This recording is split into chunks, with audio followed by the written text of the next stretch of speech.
Assalamualaikum warahmatullahi wabarakatuh. Selamat tepuy. Kembali bersama Pak Maiko dan pembelajaran bahasa Lampung. Harusnya hari ini kita melakukan pembelajaran Zoom, namun karena di 6A photo session, jadi kalian kembali belajar melalui video pembelajaran yang Bapak buat ini. Insya Allah harus dipelajari ya. Nah, untuk materi hari ini atau materi terakhir di pembelajaran bahasa Lampung yaitu mengenai pidato dan kalimat perintah. Kalau pidato sudah kalian pelajarin di bahasa Indonesia, di pelajaran bahasa Indonesia insya Allah sama, hanya yang berbeda karena ini dalam bahasa Lampung. Dan ada juga materi berikutnya yaitu kalimat perintah. Langsung saja. Nah, api itu pidato. Pidato ialah kegiatan berbalas searah saya dilakukan di hadapan hulur kami huai nyampaiko pikiran atau muni gagasan. Pidato ialah kegiatan berbalah searah. Berbalah ini adalah berbicara searah, berarti tatap muka. Say yang dilakukan di hadapan orang ramai untuk menyampaikan pikiran atau juga gagasan. Hampir sama ya, hanya saja ini di dalam bahasa Lampung. Jadi pidato itu adalah kegiatan berbicara searah atau di hadapan orang ramai guna menyampaikan pikiran atau juga gagasan. Nah, pidato itu disampaikan dalam dua situasi, yaitu formal dan non formal. Kalau formal itu biasanya di acara kedinasan, acara-acara resmi, atau acara yang dihadiri oleh tamu-tamu penting. Nah, kalau non formal ini acaranya santai. Biasanya pidato pesta ulang tahun bisa ya, acaranya santai, tidak resmi ya. Kemudian kuat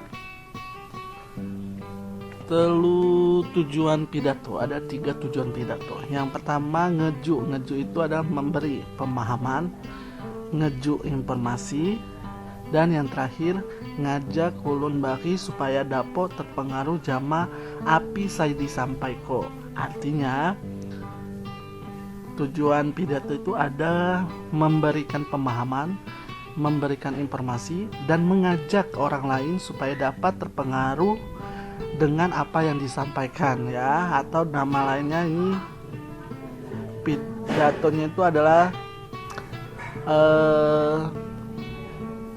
bersifat persuasif, yaitu mengajak ya. Jadi ada 3 tujuan pidato. Kemudian hal-hal apa saja yang diperhatikan di dalam berpidato? Yang pertama yaitu lafal atau pengucapan kata atau kalimat yang harus jelas. Kedua, intonasi atau tekanan yang harus tepat. Yang ketiga, harus bersikap sopan atau tidak kaku. Nah, itu poin yang sudah Bapak jelaskan, yaitu tujuan pidato dan hal-hal yang diperhatikan di dalam berpidato ya, atau hal-hal yang diperhatikan di dalam berpidato.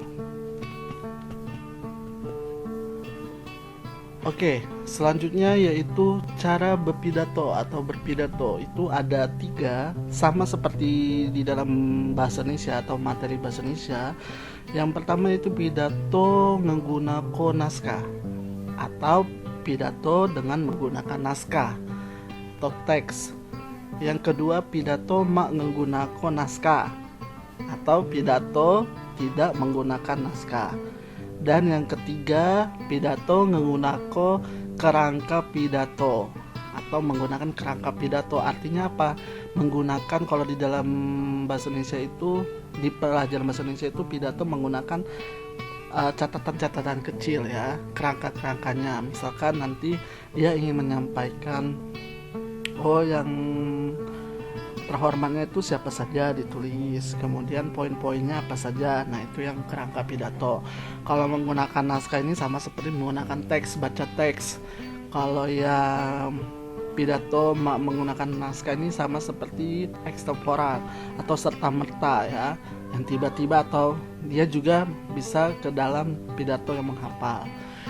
Nah, pokok-pokok saya mesti buat di dalam teks pidato, atau pokok-pokok yang mesti ada di dalam teks pidato. Yang pertama sama semua, salam pembuka, kemudian pendahuluan, isi pidato, simpulan isi, saran dan harapan, penutup, dan salam penutup. Nah, itu adalah pokok-pokok yang ada di dalam teks pidato, atau garis besarnya apa? Ada pendahuluan, ada isi, dan ada penutup. Itu garis besarnya. Nah, itu adalah materi pidato. Bapak rasa cukup. Bapak hanya menjelaskan poin-poinnya saja. Insya Allah kalian sudah paham, karena di Bahasa Indonesia kita sudah belajar ya mengenai materi pidato.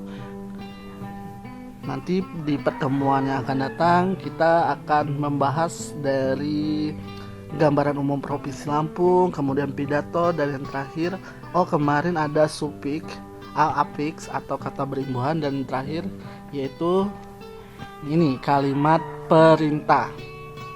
Nah, apa sih kalimat perintah? Nah, poin-poinnya yang ingin Bapak jelaskan yaitu pengertian, ciri-ciri kalimat perintah, 8 jenis kalimat perintah. Ya, ada 3 poin yang ingin Bapak jelaskan. Baiklah, langsung saja pengertian kalimat perintah. Kalimat perintah adalah rangkaian kata-kata saya ngebentuk suatu gagasan, saya bertujuan gue ngejuk perintah terharu ulun barih gue ngelakuko sesuatu saya dihargai jama penuturni. Artinya kalimat perintah adalah rangkaian kata-kata yang membentuk suatu gagasan yang bertujuan untuk memberikan perintah terhadap orang lain guna melakukan sesuatu yang dimau atau diinginkan oleh penuturnya. Nah, itu dia kalimat perintah. Atau intinya adalah ya, kalimat perintah itu adalah kalimat yang dimana kalimat tersebut bertujuan untuk meminta seseorang melakukan hal yang diinginkan oleh si perintah. Itu kalimat perintah. Nah, ada ciri-ciri kalimat perintah. Ada 3. 1. Kalimat perintah selalu diakhiri jama tanda seru. Benar, kalimat perintah selalu diakhiri dengan tanda seru. Nah, ini yang sering sekali ketika latihan kalian atau anak-anak itu sering melupakan tanda seru. Jadi poinnya berkurang. Yang kedua, menggunakan partikel lah. Aku lah, guai lah. Nah, itu harus pakai lah.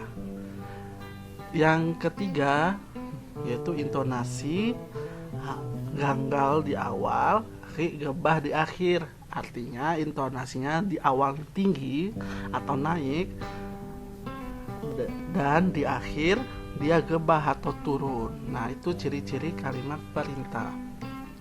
Selanjutnya, jenis-jenis kalimat perintah. Ada berapa jenis-jenis kalimat perintah? Ada 8. Yang pertama, kalimat perintah biasa. Kalimat perintah biasa itu ialah kalimat saya benar-benar ngiluy jelma gue ngelakuko api saya dikendaki penutur. Berarti dia benar-benar meminta seseorang untuk melakukan apa yang dikehendaki oleh si penuturnya atau yang memerintahkannya. Contohnya, basuh punggungmu. Nah, ini kalimat perintah biasa. Dia memang benar-benar meminta untuk mencuci tangan. Itu kalimat perintahnya. Basuh punggungmu nih, cucilah tanganmu. Yang kedua, kalimat perintah ajakan. Kalimat perintah ajakan ialah kalimat perintah saya bertujuan ngajak ulun bari ngelakuko gegoh api saya diperintahko jama penutur nih. Nah, kalau yang ini kan yang meminta untuk mencuci tangan, kan tidak mencuci tangan, tapi orang yang diminta untuk mencuci tangan. Kalau yang ini sama seperti yang memerintah. Kalau kalimat perintah ajakan, payulah akan belajar sagiat gue ngeraih cita-cita seganggal mungkin. Artinya ayolah kita, berarti kita ini kan menunjukkan si perintah sama yang diperintahkan. Ayolah kita belajar dengan giat guna atau untuk meraih cita-cita setinggi mungkin. Yang ketiga, kalimat perintah nyilahko atau mempersilakan.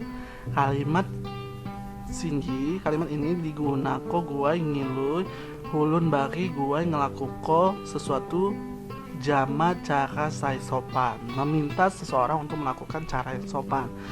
Misalkan seperti ini, mina muari seunini disilako kuru dipo sai segadu disiapko. Itu maksudnya saudara-saudara semuanya dipersilakan masuk di tempat yang sudah disiapkan. Ya, itu kalimat perintah nyilahko atau mempersilakan cara yang sopan. Yang keempat, kalimat perintah larangan. Kalimat perintah ini ialah kalimat say ngain ko hulun bagi tangan ko mak ngelakuko sesuatu gegoh api say dicawaka jama penutur nih. Artinya dia meminta seseorang untuk tidak melakukan apa yang diperintahkan oleh si penuturnya. Misalkan seperti ini, dang bebuhung jama induk, tidak boleh berbohong dengan ibu. Nah, ini kalimat perintah, contoh kalimat perintah larangan. Yang kelima, kalimat perintah pemohonan atau permohonan. Kalimat perintah sinji ialah kalimat say ngiluy hulun bari guai ngelakuko sesuatu jama cara ngiluy tulung. Ya, artinya apa? Kalimat perintah permohonan itu kalimat yang dimana meminta orang untuk melakukan sesuatu dengan cara permintaan tolong. Contohnya, tulung dan sia-siako perjuangan apamu. Tolong jangan sia-siakan perjuangan apamu. Seharusnya kan, atau contoh lain, tulung aku ko, ya, tulung aku ko buku di unggah meja. Tolong ambilkan buku di atas meja. Yang keenam, kalimat perintah saran. Ya, tentu kalimat perintahnya yang berupa saran, memberikan saran. Contohnya, sehelauni puskam cawa pai jama apamu. Nah, artinya sebaiknya kamu berbicara dulu dengan ayahmu. Sarannya ya, di kalimat perintah saran. Yang ketujuh, kalimat perintah nyindir atau menyindir. Tentu artinya kalimat perintah ini untuk sindiran. Coba contoh, coba dijawat kursi baka mejong. Kalimat di lambung disampaikan jama harapan si nengi dapok ngaku ko kursi baka mejong. Artinya dia menyindir. Orangnya menyampaikan coba dijawat kursi baka mejong. Artinya coba di sini ini ada kursi untuk duduk, padahal di situ tidak ada kursi, makanya dia menyindir. Ya, dalam artian orang atau yang lebih muda bisa mengambilkan kursi untuk orang ini yang menyindir. Nah, itu kalimat perintah sindiran. Yang kedelapan, kalimat perintah informasi. Kalimat perintah yang disampaikan dalam bentuk informasi. Beliau ngain ko kamu ini gue ngejaga lingkungan sekolah. Artinya beliau meminta kita semuanya untuk menjaga lingkungan sekolah berupa informasi saja, ya. Nah, itulah jenis-jenis kalimat perintah. Ada kalimat perintah biasa, ajakan, persilakan, larangan, kemudian ada permohonan, ada saran, ada menyindir, dan informasi. Itulah materi bahasa Lampung terakhir ya, materi terakhir bahasa Lampung. Seharusnya kita zoom, namun karena kalian melakukan photo session, jadi kalian belajar melalui video yang Bapak sampaikan. Insya Allah minggu depan kita zoom dan kita bahas mulai dari gambaran umum, afiks, kemudian lambang Lampung, pidato, dan kalimat perintah. Insya Allah bisa. Bapak akhiri, wassalamualaikum warahmatullahi wabarakatuh.